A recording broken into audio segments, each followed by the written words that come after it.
morning. I'd like to thank Professor Mirsad as well as the faculty and the staff of Brown College for inviting me here. Can everyone hear me clearly? Yes.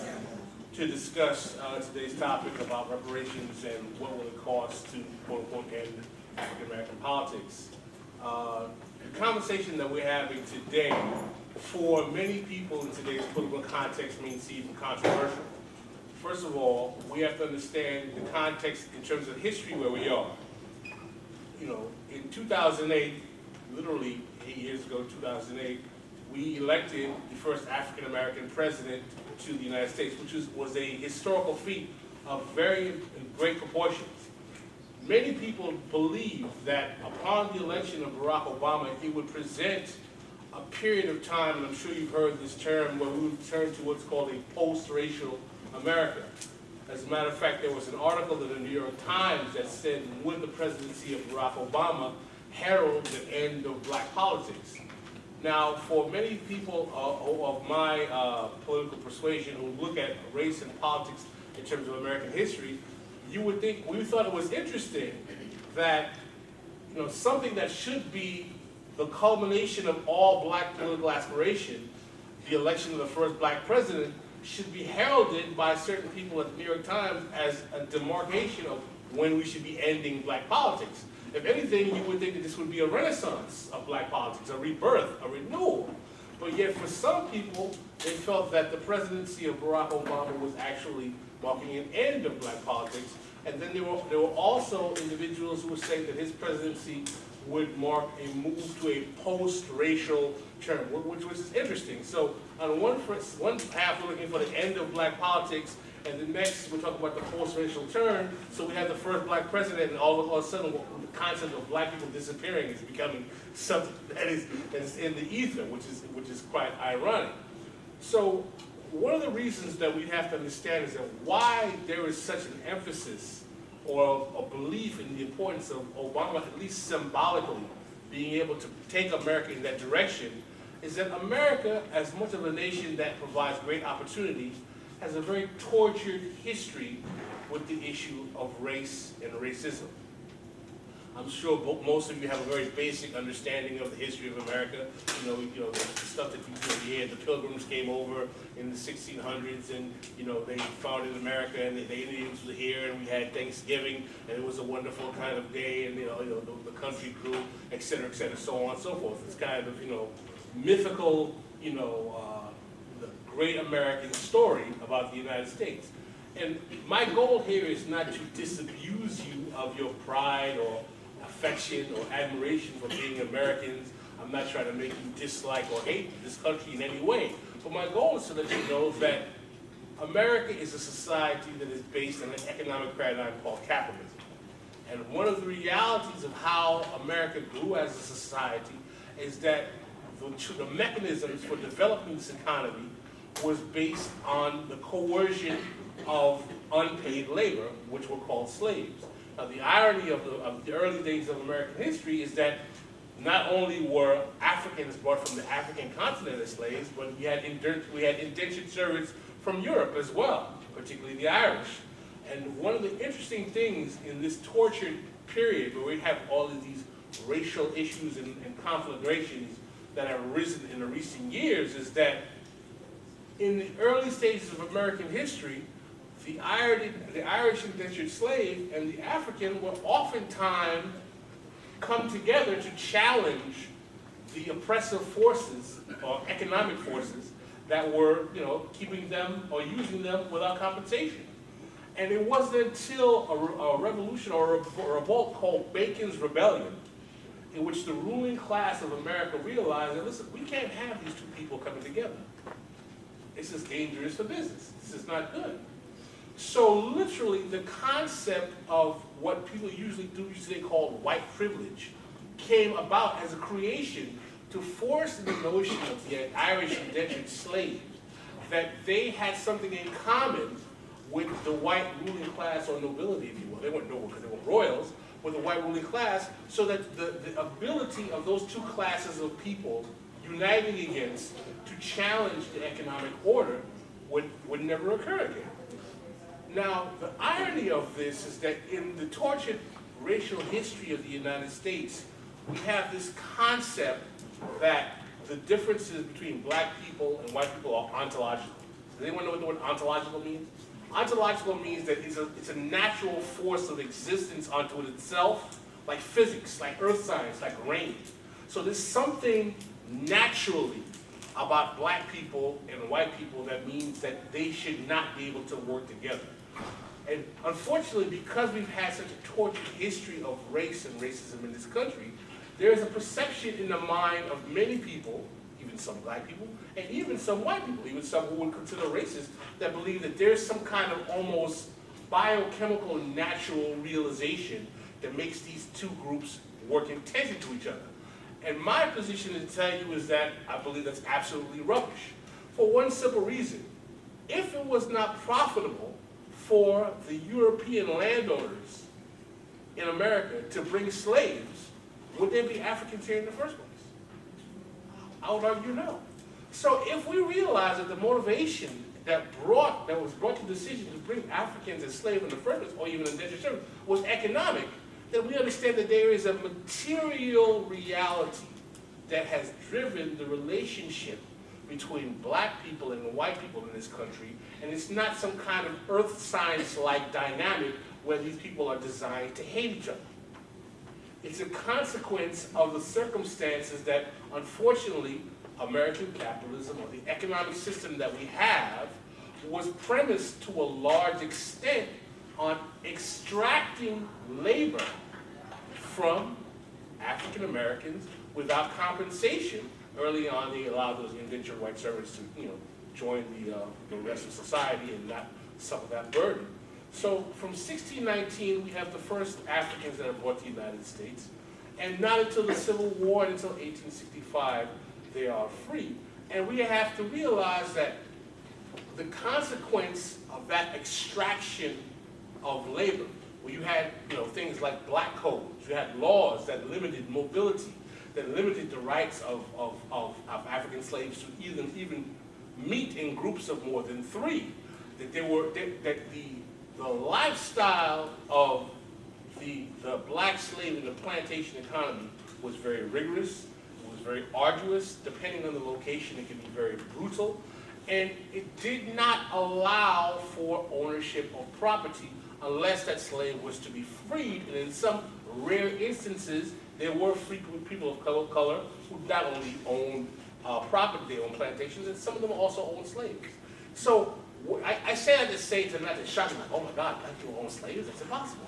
To let you know that this system that we look at today, using the word I used before, as this ontological, or this like earth science-like division between black and white, is not some kind of biochemical aversion that these two forces have to each other. That the basis of American racial history is rooted in material economics. And the reason that it's important for me to convey that to you is that if you realize that racial tension is rooted in material economics, then you realize that economic paradigms and economic interests can change. And it doesn't have to be like some kind of fixed, permanent conflict, black hates white, white hates black forever. It makes us realize that we can actually fix and repair this if we have an economic system that is more inclusive of the needs of all of American citizens. And my basic argument today in terms of talking about reparations is that the basic premise of reparations is that it's an attempt to allow black people who were denied the ability to accrue economic resources and advantage over time because of not only slavery, but particularly Jim Crow, to recover that monetary loss, not necessarily in money, but perhaps in educational allotments, scholarships, or other fashions, so that they could be made whole.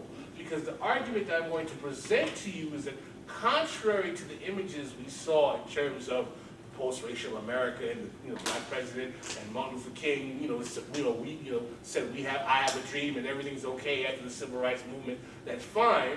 If you understand the historical trajectory of what happens in America, you realize that African Americans basically do not become full citizens in the United States until the 60s.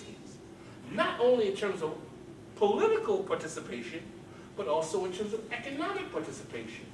And one of the consequences of that is that we have to understand what stage in economic development was the United States in the early 60s and 70s, and were African Americans entering an economic reality where they would be able to capitalize on the resources of American society to the same extent that whites and other ethnic groups had done in the past.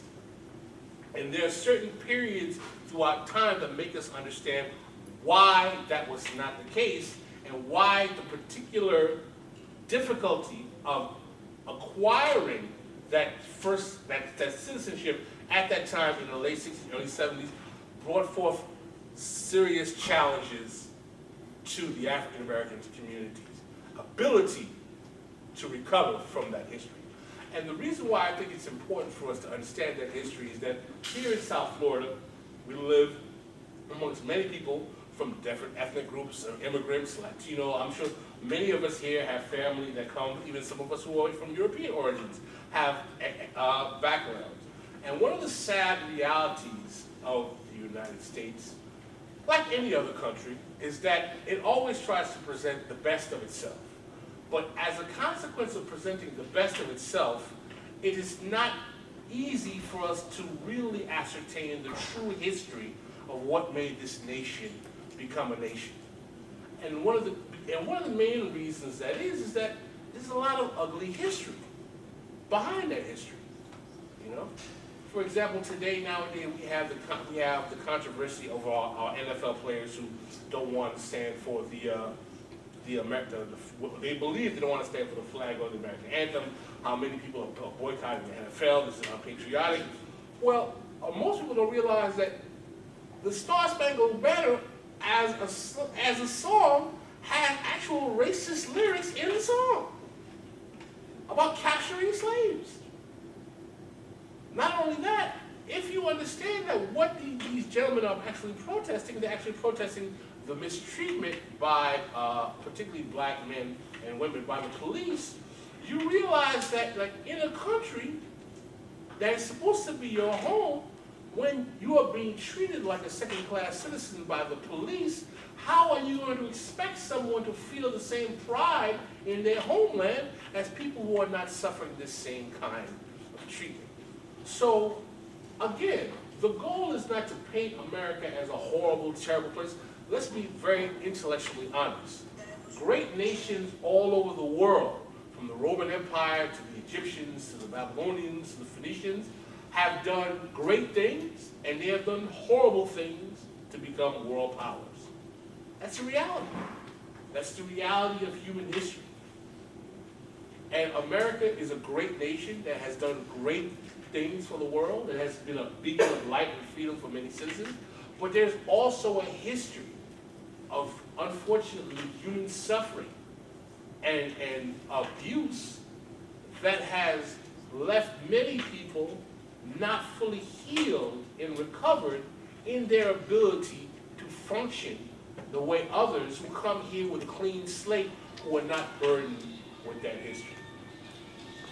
Are you guys following where I'm going? Yeah. So I'm trying to give you a kind of balanced narrative.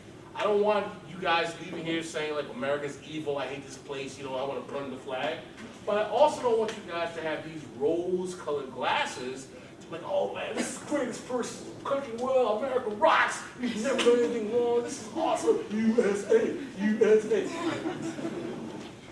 Because both perceptions are really intellectually dishonest, and they also have a very closed view of the history of this country.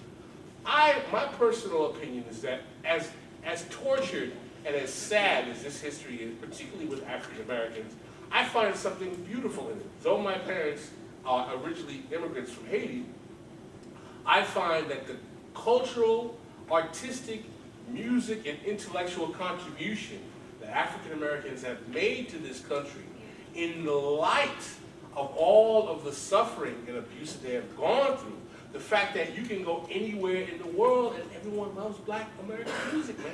They do. Everyone knows who Michael Jackson is. Or even jazz, blues. There was a great documentary on PBS today. I hope some of you saw it on John Coltrane. I love jazz. It's called Chasing Train.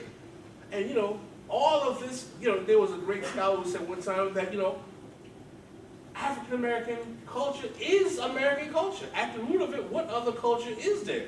You know, I mean, there's obviously other cultures as well, but it's such an ingrained aspect. You think about the blues, you think about, you know, gospel music, you think about jazz, you think about dance, you think about all of the various, you think about poets, you think of Langston Hughes, you think of, you know, Sojourner Truth, all of the, not only musical and artistic, but intellectual contributions that in the face of all of that tortured history that African Americans have made to this country, to me, there even amongst the fog of pain and suffering, there is a beauty, there's a silver lining beyond that. And I think that if we're going to say what makes America great, what makes America great is that we're allowed to see the beautiful flowering culturally of a group of people who have been oppressed, and not only African Americans, Latinos, Native Americans, you know, European. The fact that I can go down and get a pizza. Pizza is not indigenous to the United States. There were people who came here as immigrants, and when they came here, they weren't being treated exactly the best in the world either. You know? So if we learn to look at America and embrace the beauty of its history and understand what motivated the more harsh and unfortunately brutal and tortured aspect of its history, perhaps we can come to a more honest attempt to remedy these problems, which I say were rooted in what? Economics, not cultural defects, not social. Because a lot of people say, well, what's wrong with these black folk? How come, you know, they're just lazy or this, that. How are a group of people who literally built the economic back of this country without any compensation for over 200 years, and now you're going to call them lazy? Really? They weren't lazy when their ancestors were picking cotton, lumber, and sugarcane, and all those things that helped make America rich and great. So what I'm going to do now is basically explain what exactly makes the condition of the African American economically deserving of this thing called reparations. But I will also argue that even though we will agree that morally there is a justification for some type of economic recompense, my basic argument about reparations is that I don't think that when you put the facts on the line, that anyone will morally disagree that there is a justification for reparations.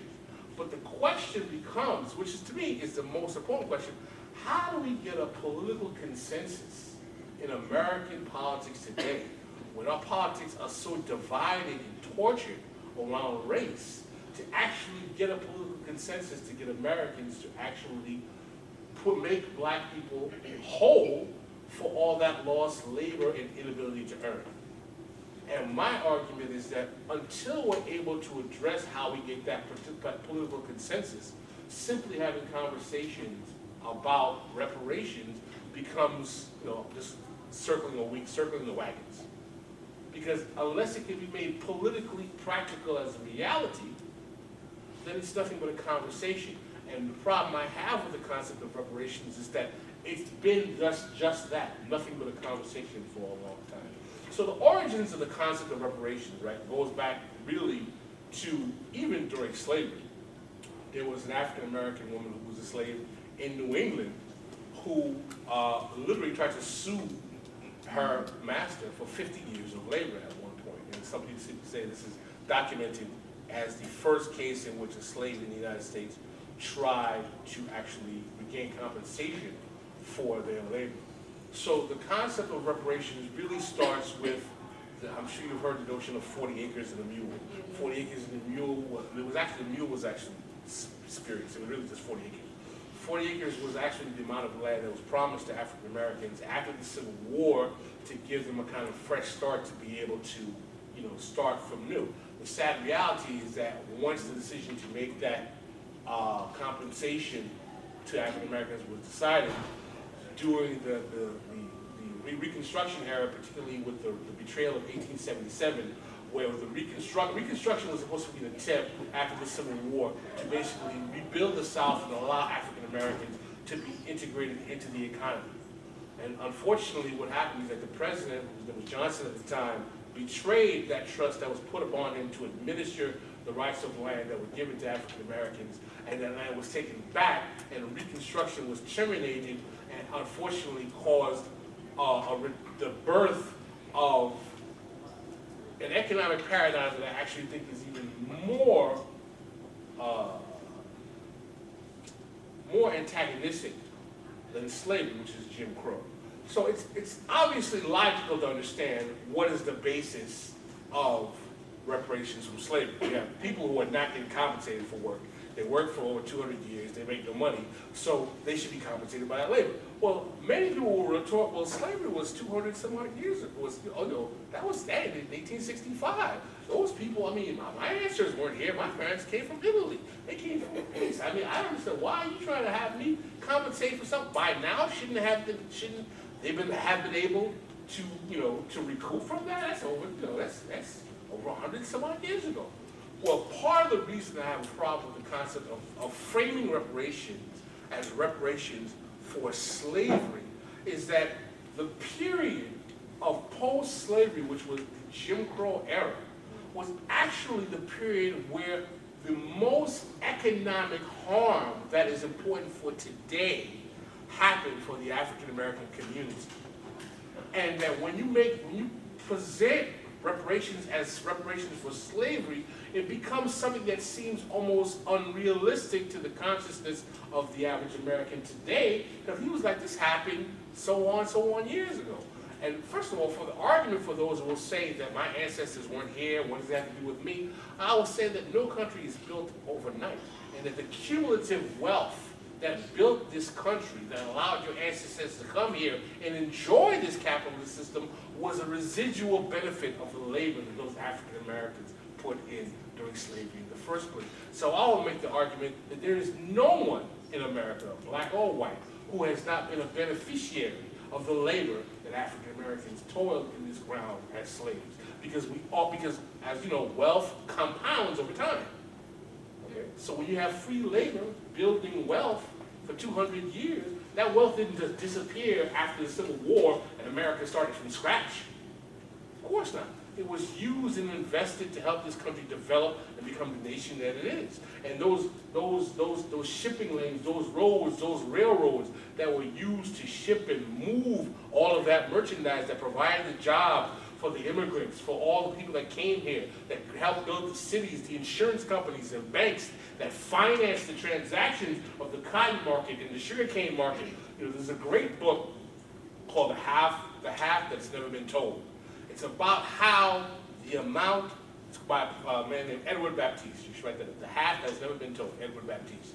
And it talks about how even in the amount of economic benefit that the United States has today because of slavery is something that we still cannot imagine.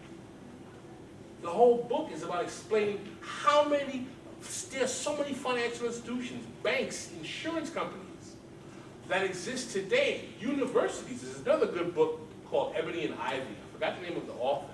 The author of the book presents the history of Ivy League universities and institutions in America, and he documents how all of these institutions were interlocked with the slave plantation system of the 19th and the 18th and 19th century. Whether economically, providing safe haven for planters' sons, having slave quarters on their campuses, or receiving benefits from the financing of slavery. So these are the best and best universities of America, and yet even they are interwoven into this institution, this particular institution called slavery. So again, it's not difficult to understand how you will make the argument that from 1619 to 1865, you have, a group of people who come to the United States as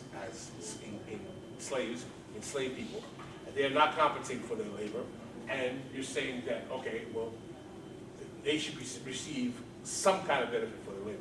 Now, the counter argument is that this is something that happened too long ago, and they should have recovered before that. We didn't benefit from that. You know what?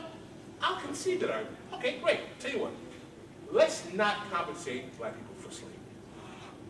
Let's talk about Jim Crow. And first of all, when we talk about Jim Crow, there's something that we have to understand.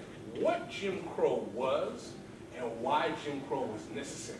Because when you ask most people, even most black people, what was the system of Jim Crow and why was it necessary to have a system of Jim Crow after slavery?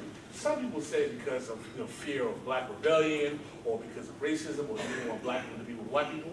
Again, remember how I started this conversation? I said that the history of race in America is rooted in what? Economics, right? Well, guess what? There's an economic reason why Jim Crow was necessary as well. And I'll explain to you that history, and I'll use that as a basis to explain why I think that Jim Crow is particularly an important point where we should use to talk about reparations.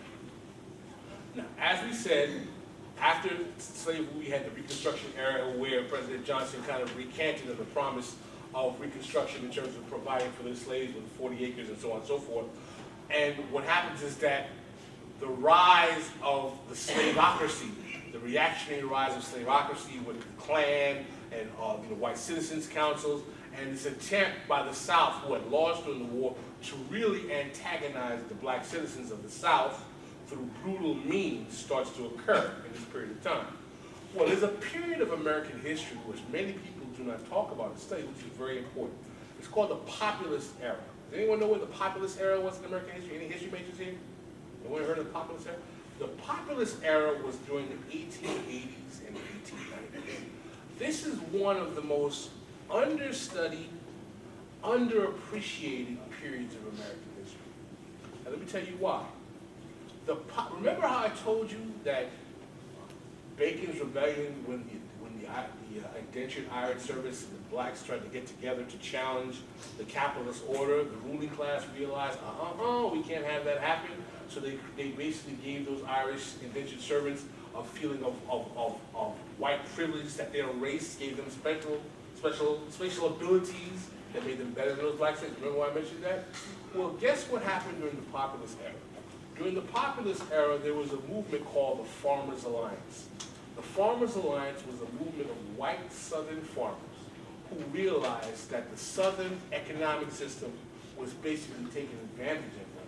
And they decided to rebel by creating their own unions, their own federations of workers to challenge basically the reality of Southern capitalism.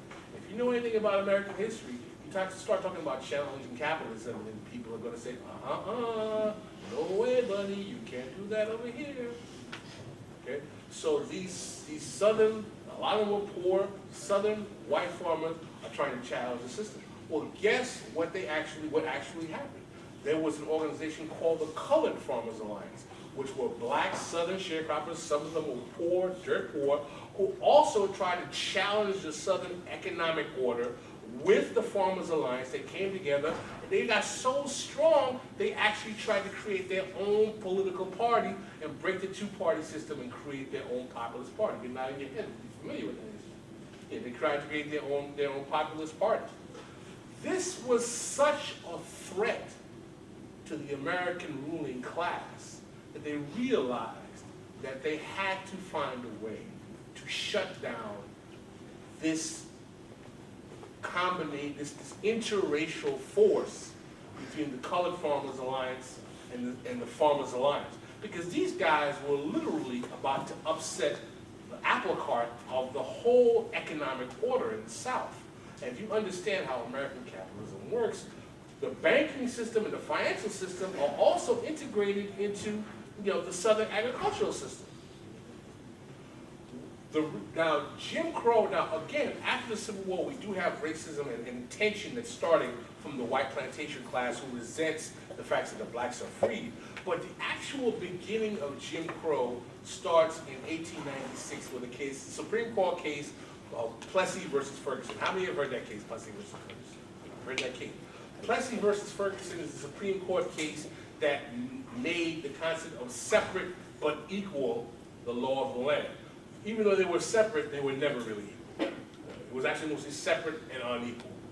So you would have to ask yourself, we had slavery for all these hundreds of years. Black people have been free for 30 some odd years. Why is it necessary all of a sudden in 1895 that we need this new rule of the land to separate these people and deny them voting rights and give them grandfather clauses? What's happening?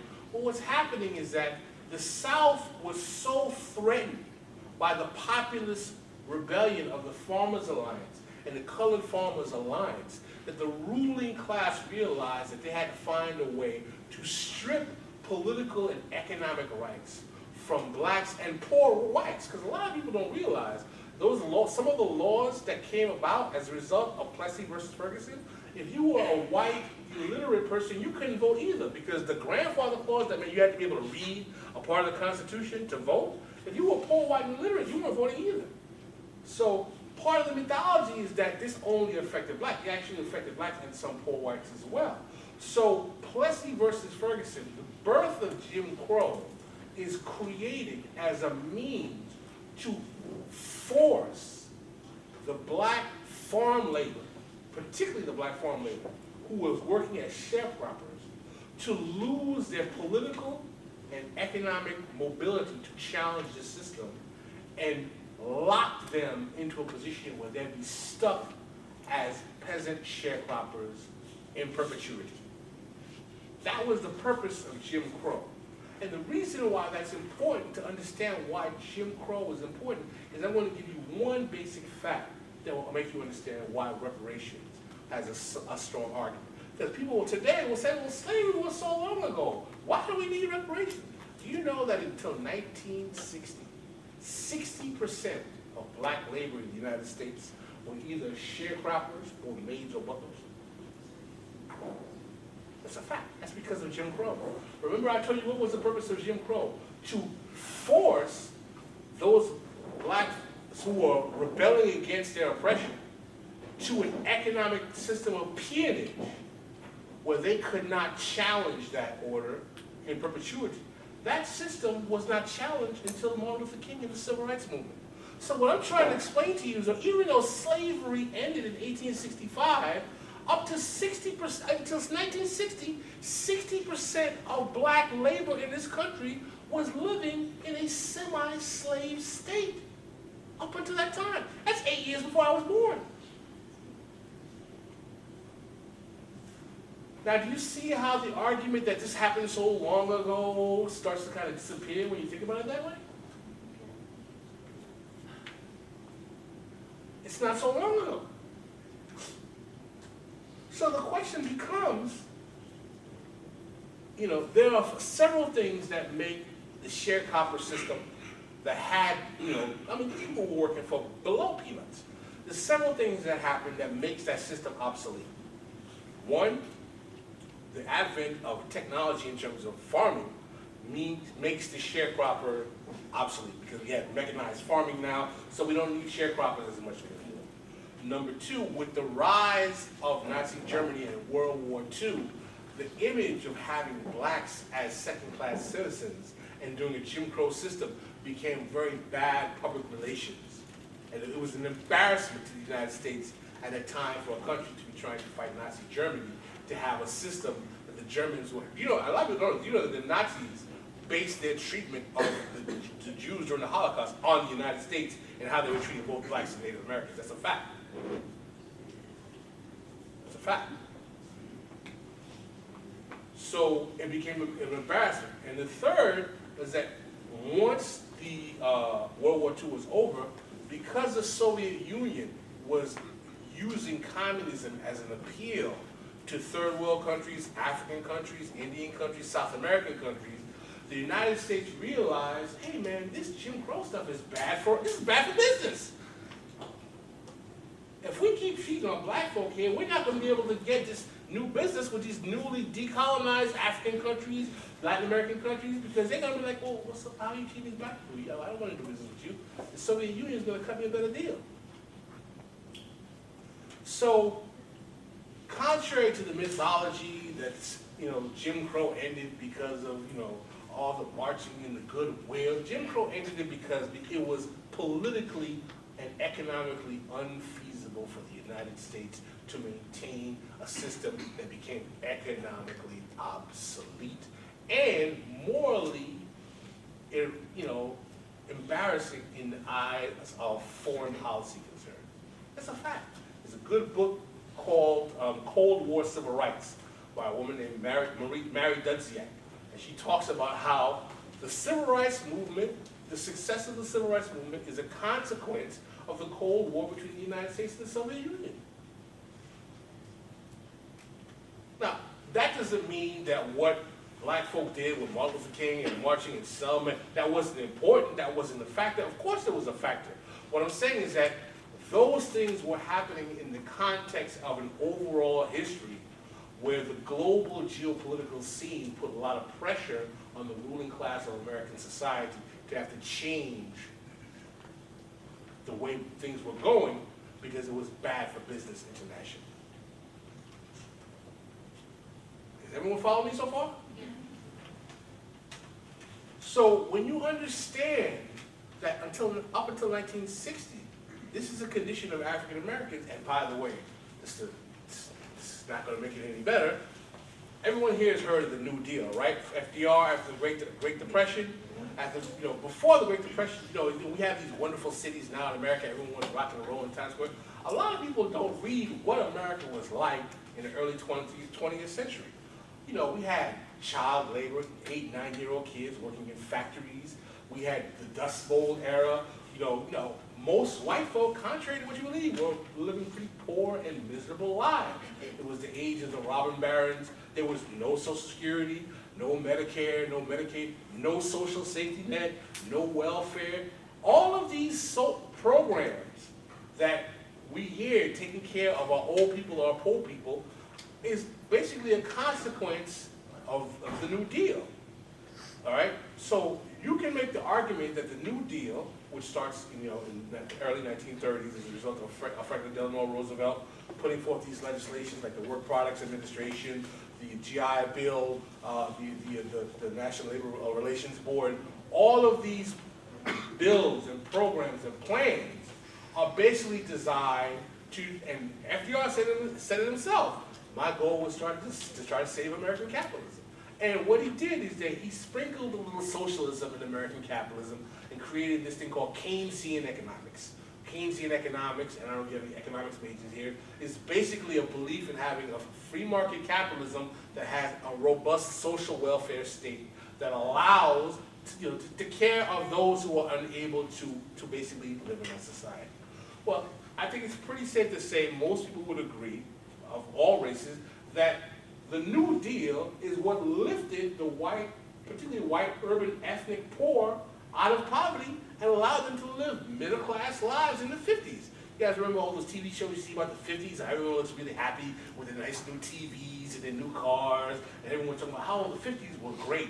Particularly I like when people who hate government programs, they're like, oh, the 50s were great, we should go back to the 50s. I was like, the 50s was only possible because the New Deal programs that FDR put forth that allowed, or the GI Bill, that all these, oh, I hate the government's terrible. Well, didn't your grandfather go to college because of the GI Bill? If it wasn't for the GI Bill, where would you be right now? What are you talking about?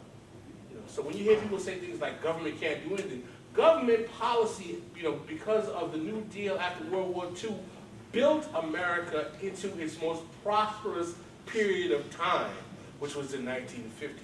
So you see, as I told you, the GI Bill, the New Deal, and all these legislations literally lifted the white poor all throughout America out of poverty up into a quality middle class life. Remember those TV shows like Ozzie and Harriet, and Father, that's a little old for you guys. Father, you ever see the old black and white TV shows from the 50s where you see all, dad comes home with a suit on, mom's dressed like she's going to the prom. She's like, what do you want for dinner, dear? It's like, wow, this looks like, everyone's so comfortable, so great.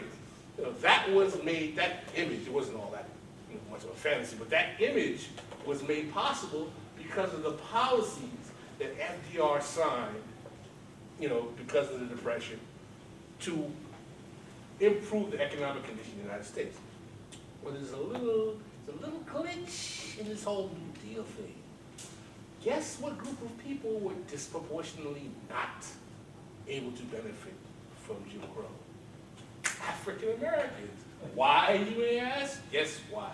Because the Southern senators who were in the legislature when FDR was getting the New Deal passed said, hey man, if we give these economic benefits to all these Negroes who are in the South picking platinums and whatnot, they're not going to be able to pick out cotton anymore. This is going to disturb the economic order.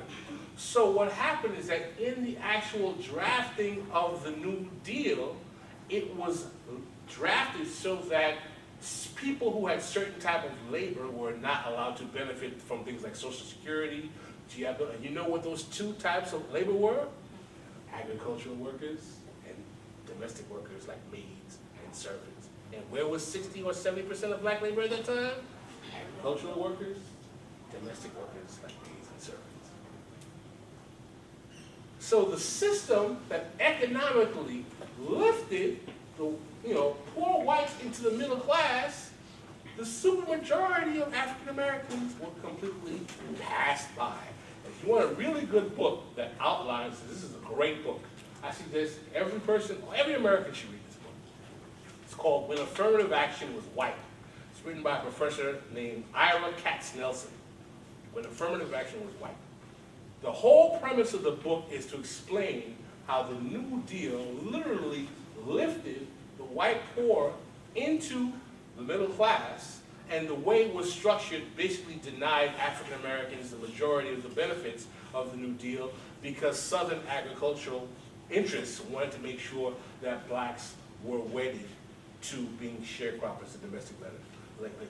Now remember how I told you that when we started this conversation, there was an argument that, well, slavery was too far ago. We're not going to include slavery in reparations. And I said, guess what? I'll concede that. Let's take out slavery. Let's just deal with Jim Crow. Now can you see why Jim Crow is looking like even worse of an institution in terms of denying African Americans the capacity to generate wealth? One of the most important ways in which wealth is generated in the United States is through family transfer, inheritance, all right? Unfortunately, what people don't realize is that even though the mythology of America is a land of opportunity, most people who are richer in America are rich because their parents were rich. That's not always the case, but that's usually the case. Well, if you have a group of people who make up 12, 13%, 14% of the population, who generationally from 1619 up until the 1960s have no capacity to transmit generational wealth, what position are they going to be in 1968 when you just begin to enter them into the economy and ability to function economically? They're going to be pretty much behind the 8 ball, right? Does everyone agree? Am I making sense or not? Okay. So this is why, for me, when you hear, listen, I can imagine, I know people here have different political ideologies. Some of us are MSNBC people. Some of us are Fox News people. I get that. But I remember I was watching Fox News, and I was watching Bill O'Reilly, and he was talking about America, and he was talking about how, he was always complaining about, like, wow, these black folk complaining. He was like, my dad, he grew up in Levittown, and, it was wonderful, and, I grew up in Levittown, it was wonderful. Bill O'Reilly's whole childhood was made possible because of the New Deal. GI Bill, his father came from World War II. All of the houses that he bought out there, basically there were government subsidized mortgages that were given to soldiers. So that all of that real estate that was built in Long Island that he grew up in was all built because the federal government invested in the suburbs and building out all of the suburbs that you see in America throughout the Northeast were all built because of the New Deal largesse that built them. So this guy who's complaining about why all these black folk always complaining was a beneficiary of all what I call this white affirmative action that the majority of black folk were never able to benefit from.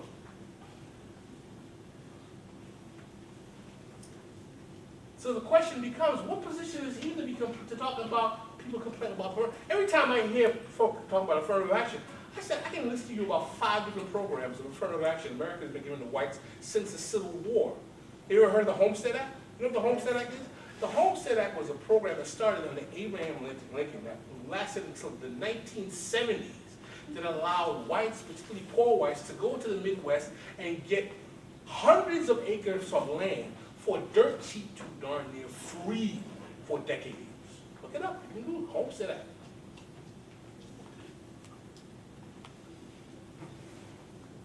This was completely denied African Americans, Native Americans, immigrants. So, not to belabor the point, the larger point that I'm trying to get to is that when we talk about reparations, instead of framing it as this thing is, oh, these black folk are always complaining, what do you know what? We have to root the discussion in the economic reality of race in American society. And instead of, going on saying, oh, these white people are evil, they hate us, they're racist, realize, what was my point? The premise of race relations in the United States, like everything else, is always rooted in the economic reality of this country. Now, the last point I want to make is in terms of where do we go from here? Now, as I told you, I believe reparations is morally justifiable. Meaning that based on what I know and based, I would hope, on the information I just conveyed to you, no one is going to deny that these people who were denied all of these benefits deserve to be compensated and to be made whole. All right? But the larger problem I have is that how are we, not everyone's going to come to a symposium like you enlighten people and sit down and hear someone like me and explain this history and say, oh, now I understand. You know what, this reparations thing, this makes sense. Some people are going to be stuck in it like, we gave them freedom, that's enough. They're always complaining. A lot of people believe that. A lot of people don't realize, for example, we're talking about mass incarceration. I told me to mention that. Mass incarceration. Everyone's, you've heard, I'm sure you all heard Michelle Alexander's book, The New Jim Crow. The mass incarceration basically is a system of incarceration that started in the 1970s that was basically a means by which that facilitated increased incarceration of large numbers of African American males, oftentimes around drug offenses that were not illegal prior to the rise of what we'll call the Rockefeller drug laws in the early 1970s. Well, one thing that we know through history, as a matter of fact, this was exposed recently, the whole purpose of mass incarceration of the Nixon administration, and this was actually admitted by one of Nixon's administration, was because they realized that they were so worried about the radical activity during the Black Panther era during the late 60s, early 70s, that they had to find a way to neutralize that political activity. So they created a way to clamp down on drug use, which was not that much of a threat, and create a whole regime to incarcerate people. That was the birth of mass incarceration.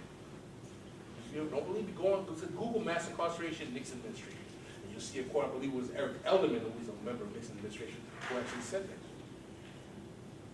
So mass incarceration becomes a political reaction to, we had, after Martin Luther King, between 1967 and 1971, there were 300 urban rebellions or riots in this country because of police brutality. You think Ferguson and Baltimore was bad? Imagine 300 cities being set aflame because of police brutality. A lot of young people don't really understand how, you think we have a racially tense period now. Imagine what it was like in America. You have the Black Panthers, you have, rebellions all over the country, cities being burnt down, black folk are, basically, just can't take it anymore, having been denied all those economic resources. So now, after the Civil Rights Movement, you have this mass incarceration that's added on, that's continued with Ronald Reagan and Bill Clinton. And the economic reality is that now that they are in these cities, there's a phenomenon called deindustrialization. What does that mean? All those great factory jobs that those white middle class guys were able to benefit from when they could come home. Remember Archie Bunker from All in the Family, Archie Bunker? Archie Bunker was a factory worker who was subsidizing his whole family. He didn't have a college education. This guy has a factory job. He's a shop steward or something like that. He's financing his whole family on a good union job, right? Well, those good union jobs started to move out to the suburbs, started to move out to Mexico. So at the same time, you have blacks being able to finally start to enter into the workforce. They're getting hit with mass incarceration on one side, and deindustrialization on the other, so there are no good jobs to lift anyone up into the middle class like those white folks have. So this begins the post-civil rights era, the 1970s, 80s, 90s, 2000s, of the birth of what people call the urban underclass. I don't like that term underclass because it makes it seem like there's something degenerate about it. These are just poor people. We didn't have a problem when those poor whites in the early 1900s were drinking and committing all those crimes. They got the New Deal, but because black folk who have not got any similar policy, now crime is driven by poverty, particularly urban crime. I have simple proof about that. Why is it that you have Moroccans in Paris who are facing racism and economic disparity, engaging in the same antisocial behavior as black kids in America?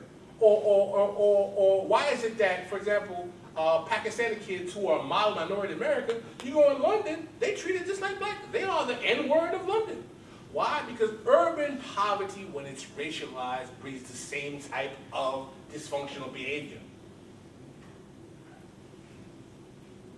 There's nothing genetic about these folk that make them act this way. So unless we realize that these problems are rooted in an economic reality, we have to adjust the economic reality of our society and our country, we're not going to address these problems, and we're going to go back to that ontological belief that the white people are like they're here and the black people are here. It's like, the Vulcans versus the who's the Star Trek fan? What's the alien tribe that's there? The Klingons. It's like the Vulcans and the Klingons. It's not like that. It's an economic explanation as to how we got here, and there has to be an economic solution as to how we fix this. But I would argue it has to be an economic solution, particularly in the time today. We have an opioid epidemic. You have white kids now dying from heroin 3 at a time. Johnny's an alcoholic. Aunt Sue we can't find her anymore. A lot of people, for the first time in a while, are suffering because there seems to be problems with capitalism. So the question is, though I believe reparations is morally correct, how do we remedy so that we can, one, adequately compensate African Americans, and two, find a more hospitable living condition for all of those who are on the margins in American society to provide them a good quality of life? That's my presentation. Thank you very much.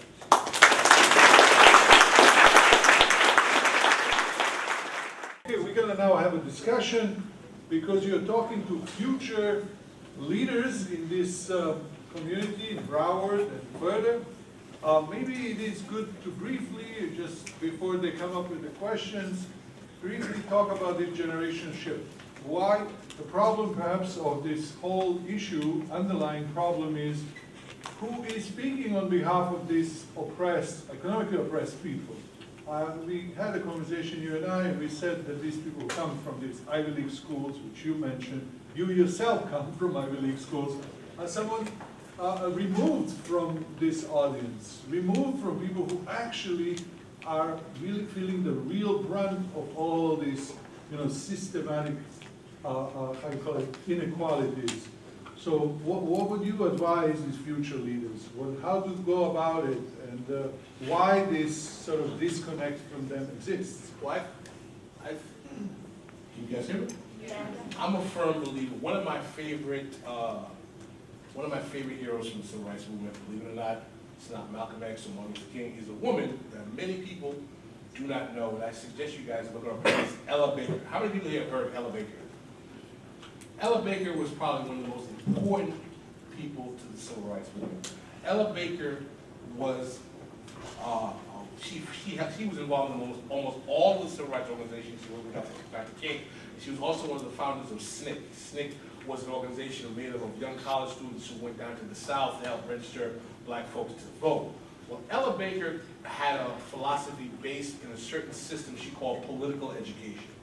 Political education is where she would go into poor folk, even who were illiterate folk, and teach them their rights, their responsibilities, their role in government, the responsibility of government to them, political history, what they should be fighting for. And the reason why I love Ella Baker so much is because I think that the key to making any citizen able to understand what they need to do to challenge injustice is to get a good political education. You have to be rooted in understanding what is the relationship. Like, I see myself as a writer, as a blogger, as an analyst, as someone whose job it is to give political education. I think that, and I hope I did a good job, what I did today was provide political education to this group of people on the history of slavery and Jim Crow from a perspective that they may have never heard before, that can now make them say, well, this makes sense, like I can understand. Without, I mean, no one has, oftentimes we have racial conversations and it's like, hatred, tension. One of the things I enjoyed about this session is that no one's upset, there's no sense of racial tension, black versus white versus Latino, which is everyone's like, and trust me, I can give you citations for all the information I gave you. I didn't make any of this up. This is all documented. It can be found.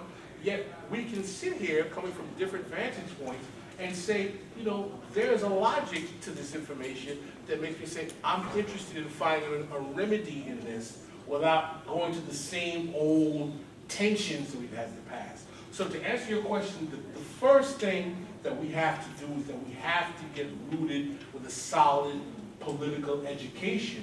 And when we get rooted with a solid political education, we have to be willing to give political education to people who do not have it and turn them into soldiers for their own rights and for their own ability and have them work together. I'm a firm believer in grassroots movement and grassroots mobilizing, but I'm also a believer that injustice, the burden of fighting injustice does not lie with the victim of that injustice alone.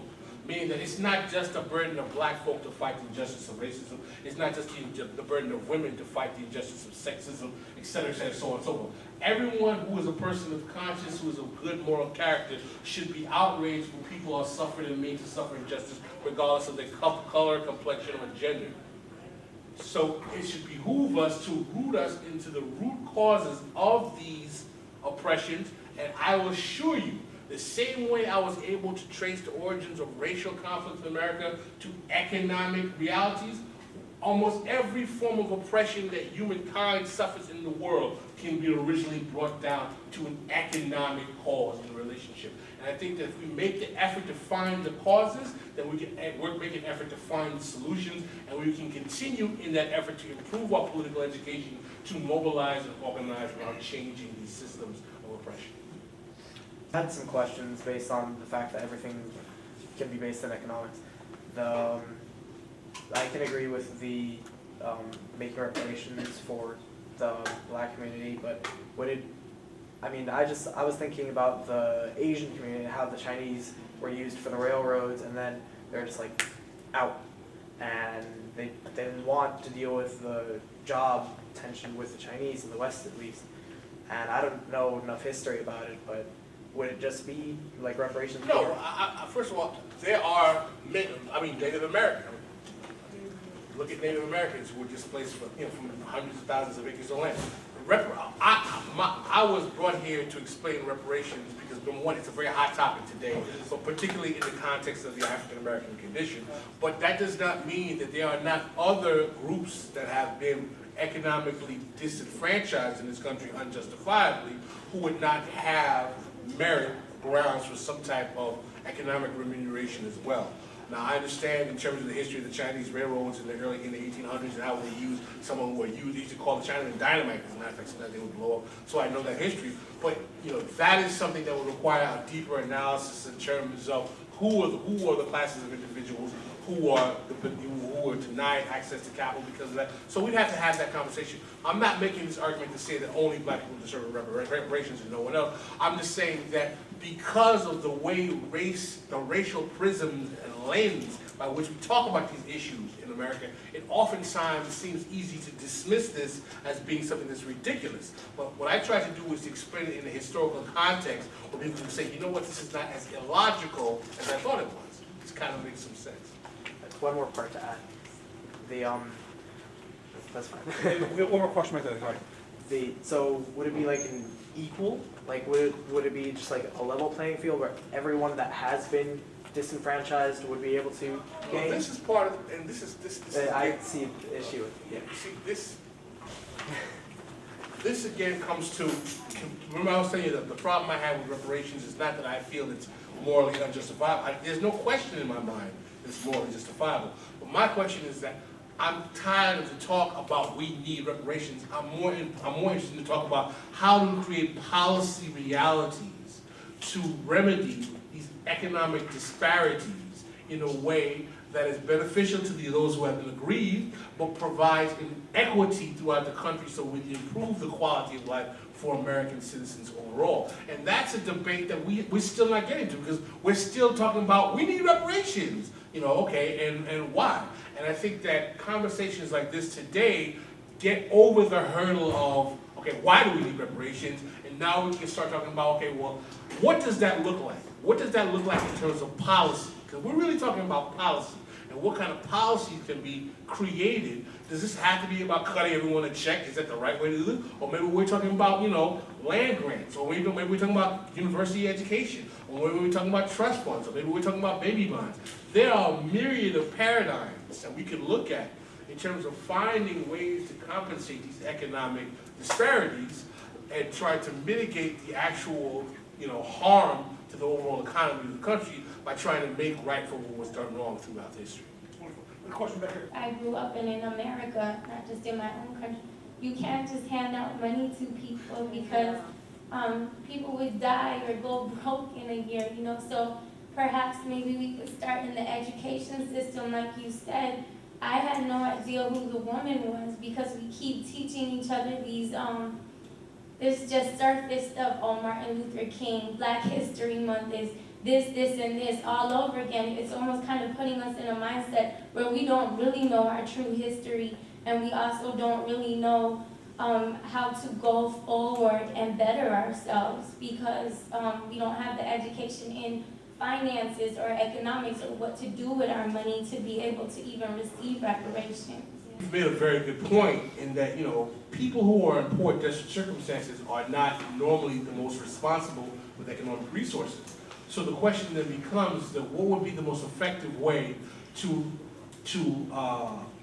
economically compensate those individuals who have been denied the ability to accumulate that wealth that makes them functional. And I'm an advocate for saying that, subsidies, educational subsidies. I would also argue that you could have some kind of like a land-based trust.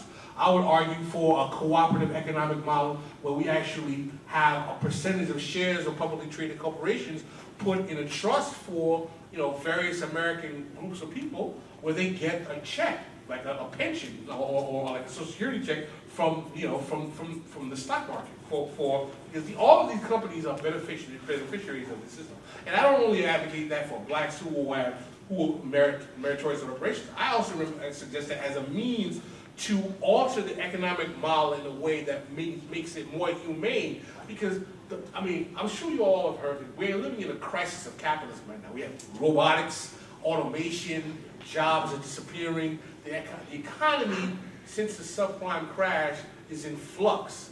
And, we need to find a way to create a more humane economic order. And let's not mention what's the 800-pound gorilla, the environment. Capitalism is killing our environment, That's the reality. So we have to find a way to find an economic remedy that provides for humanity, not only just reparations, but outside of reparations as well, that can provide, and there's no shortage of wealth. Believe me, the 1% is doing very, very well. They're hoarding wealth.